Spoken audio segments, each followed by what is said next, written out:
ಶ್ರೀ ಗುರುಭ್ಯೋ ನಮಃ. ಗಂಗಣಪತಯೇ ನಮಃ. ಬ್ರಾಂ ದತ್ತಾತ್ರೇಯಾಯ ನಮಃ.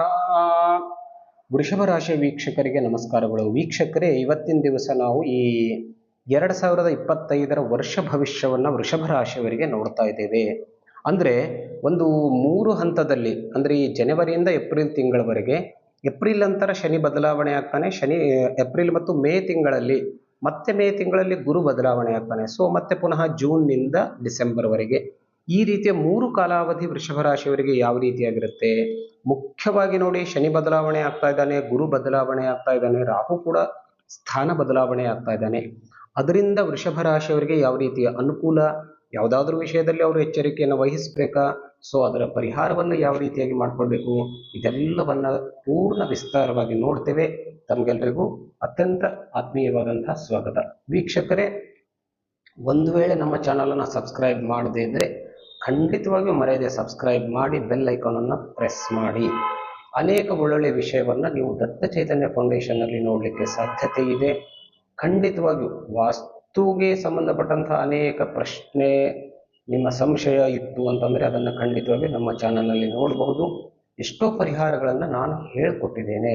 ಅದರ ಜೊತೆಗೆ ಜ್ಯೋತಿಷ್ಯದ ಅನೇಕ ವಿಷಯವನ್ನು, ಉಪಯುಕ್ತ ಮಾಹಿತಿಯನ್ನು ಕೂಡ ನೀವು ನೋಡಲಿಕ್ಕೆ ಸಾಧ್ಯತೆ ಇದೆ. ಅದೆಲ್ಲವನ್ನ ನೋಡ್ಕೊಳ್ಳಿ.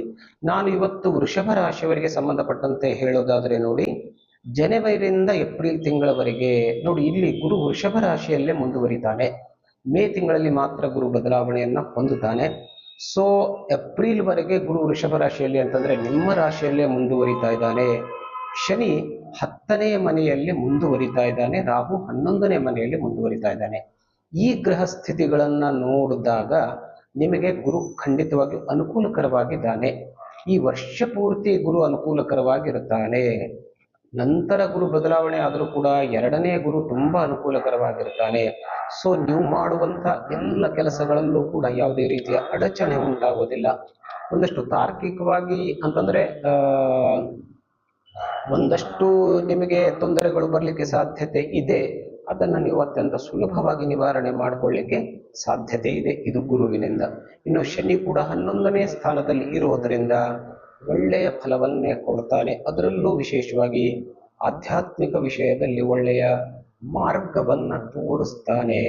ಒಳ್ಳೊಳ್ಳೆ ದೇವಸ್ಥಾನಗಳಿಗೆ ನೀವು ಪ್ರಯಾಣವನ್ನು ಮಾಡ್ತೀರಾ, ಅದರಿಂದ ಮನಸ್ಸಿಗೆ ನೆಮ್ಮದಿ, ಸಕಲ ಕಾರ್ಯಗಳಲ್ಲೂ ಸಿದ್ಧಿ, ಇದು ಖಂಡಿತವಾಗಿ ನಿಮಗೆ ಆಗುತ್ತೆ. ಆದರೆ ಇನ್ನೂ ಒಂದು ಗ್ರಹ, ಪ್ರಮುಖವಾದಂತಹ ಗ್ರಹ 11ನೇ ಸ್ಥಾನದಲ್ಲಿ ಮುಂದುವರಿಯೋದರಿಂದ, ಅಂದರೆ ರಾಹು ಮುಂದುವರಿಯೋದರಿಂದ, ನೀವೇನಾದರೂ ವ್ಯಾಪಾರ ವ್ಯವಹಾರವನ್ನು ಮಾಡ್ತಾ ಇದ್ದರೆ ಖಂಡಿತವಾಗಿಯೂ ಅದರ ಮೇಲೆ ಒಂದಷ್ಟು ರಾಹುವಿನ ಪ್ರಭಾವದಿಂದ ಪರಿಣಾಮವಾಗುವಂತಹ ಸಾಧ್ಯತೆ. ಅಂದರೆ ರಾಹು ಒಂದಷ್ಟು ಲಾಭವನ್ನು ಕಡಿಮೆಗೊಳಿಸುವಂತಹ ಸಾಧ್ಯತೆ, ಲಾಭವನ್ನು ಕಸಿದುಕೊಳ್ಳುವಂತಹ ಸಾಧ್ಯತೆ, ಲಾಭದಲ್ಲಿ ಏರುಪೇರಾಗುವಂತಹ ಸಾಧ್ಯತೆ. ಅಂದರೆ ಇನ್ನೇನು ಲಾಭ ಆಯಿತು ಅಂತ ಅನ್ನೋದರಲ್ಲೇ ಅಲ್ಲೆಲ್ಲೋ ಒಂದು ವಿಷಯದ ಮೇಲೆ ಆ ಲಾಭ ನಿಂತು ಹೋಗುವಂತಹ ಸಾಧ್ಯತೆ ಖಂಡಿತವಾಗಿಯೂ ಇರುತ್ತೆ. ಸೊ ಆ ರಾಹುವಿನ ಒಂದಷ್ಟು ಪರಿಹಾರವನ್ನು ನೀವು ಖಂಡಿತವಾಗಿಯೂ ಮಾಡ್ಕೊಳ್ಳಿ. ಓಂ ರಂ ರಾಹವೇ ನಮಃ ಅಂತನ್ನೋ ಮಂತ್ರವನ್ನು ಹೇಳ್ಕೊಳ್ಳಿ. ಅಥವಾ ಒಂದಷ್ಟು ಉದ್ದಿನ ಬೇಳೆಯನ್ನು ಯಾವುದಾದ್ರೂ ನವಗ್ರಹ ದೇವಸ್ಥಾನದಲ್ಲಿ ಕೊಟ್ಟಾಗ ಈ ರಾಹು ದೋಷ ಪರಿಹಾರವಾಗುತ್ತೆ. ಈ ವರ್ಷ ಪೂರ್ತಿಯಾಗಿ ನಿಮಗೇನಾದರೂ ವಿಶೇಷವಾದಂಥ ಖರೀದಿಗಳನ್ನು, ಆಸ್ತಿ ಖರೀದಿ ಇರಬಹುದು, ವಾಹನ ಖರೀದಿ ಇರಬಹುದು, ಒಡವೆಗಳಿರ್ಬೋದು, ಅನೇಕ ಮಹತ್ವದ ಕೆಲಸಗಳನ್ನು ಮಾಡಿಕೊಳ್ಬೇಕು ಅಂತಿದ್ರೆ ಖಂಡಿತವಾಗಿಯೂ ಮಾಡಿಕೊಳ್ಳಿ. ಒಂದಷ್ಟು ಎಚ್ಚರಿಕೆ ಖಂಡಿತವಾಗಿಯೂ ಅಗತ್ಯ. ಇನ್ನು ವಿವಾಹಕ್ಕೆ ವಿಷಯ ಸಂಬಂಧಪಟ್ಟಂತೆ ಅಂತಂದರೆ ವಿವಾಹ ಯೋಗ ಖಂಡಿತವಾಗಿಯೂ ಇದೆ ವರ್ಷ ಪೂರ್ತಿಯಾಗಿ. ಈಗಂತೂ ಈ ಮಾಸದಲ್ಲೂ ಕೂಡ ನಿಮಗೆ ಮಧ್ಯಮ ಕಾಲ ವಿವಾಹಕ್ಕೆ, ಆದರೂ ಕೂಡ ಪ್ರಯತ್ನವನ್ನು ಮುಂದುವರಿಸಿ. ಸಾಧ್ಯವಾಯಿತು ಅಂತಂದರೆ 2025ರಲ್ಲಿ ನಿಮಗೆ ಮದುವೆ ಯೋಗ ಖಂಡಿತವಾಗಿಯೂ ಕೂಡಿ ಬರುತ್ತೆ.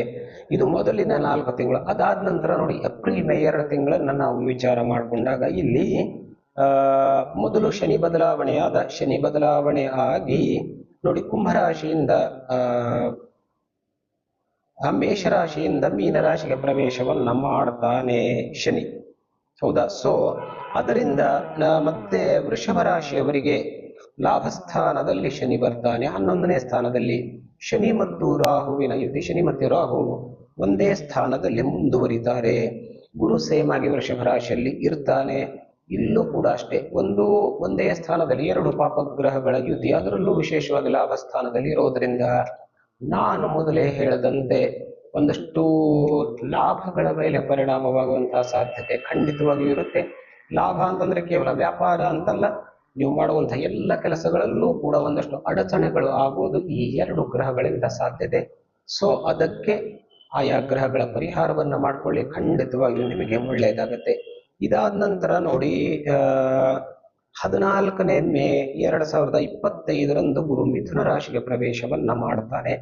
ಒಂದಷ್ಟು ಮಧ್ಯದ ಕಾಲಾವಧಿ ಅಂತಂದ್ರೆ 18 ಅಕ್ಟೋಬರ್ನಿಂದ 5 ಡಿಸೆಂಬರ್ ವರೆಗೆ ಗುರು ಪುನಃ ಕರ್ಕ ರಾಶಿಗೆ ಹೋಗ್ಬಿಟ್ಟು ಪುನಃ ಮಿಥುನ ರಾಶಿಗೆ ಪ್ರವೇಶವನ್ನ ಮಾಡ್ತಾನೆ. ಅಲ್ಲಿ ಮಧ್ಯದ ಕಾಲಾವಧಿ ಒಂದಷ್ಟು.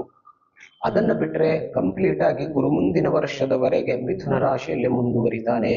ಸೊ ಮಿಥುನ ರಾಶಿ ಅಂತಂದ್ರೆ ಧನಸ್ಥಾನಾಧಿಪತಿಯಾಗಿದೆ, ಧನಸ್ಥಾನದಲ್ಲಿ ಮುಂದುವರಿತಾನೆ.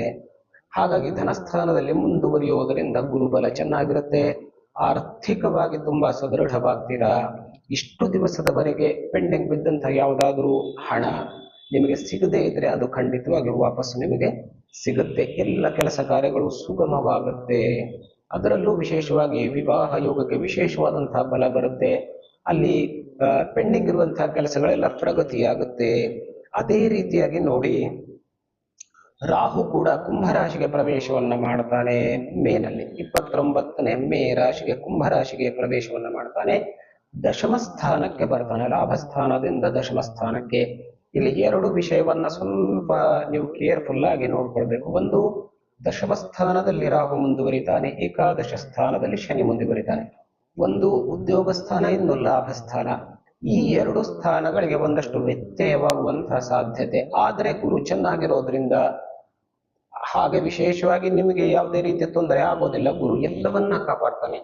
ಆದ್ರೂ ಕೂಡ ಈ ಎರಡು ಗ್ರಹಗಳು ಮಧ್ಯದಲ್ಲಿ ನಿಮಗೆ ಒಂದಷ್ಟು ತೊಂದರೆಗಳನ್ನ ಉಂಟು ಮಾಡುವಂತಹ ಸಾಧ್ಯತೆ. ಹಾಗಾಗಿ ಸ್ವಲ್ಪ ಈ ಎರಡು ಗ್ರಹಗಳ ಒಂದು, ನಾನು ಆಗಲೇ ಹೇಳಿದೆ, ಆ ರೀತಿಯಾಗಿ ಪರಿಹಾರವನ್ನ ಯಾವಾಗಲೂ ಮುಂದುವರಿಸ್ತಾ ಇರಿ. ನಿಮ್ಮ ಕೈಯಿಂದ ಎಷ್ಟು ಸಾಧ್ಯವೋ ಅಷ್ಟನ್ನ ನೀವು ಮಾಡಿಕೊಳ್ಳಿ.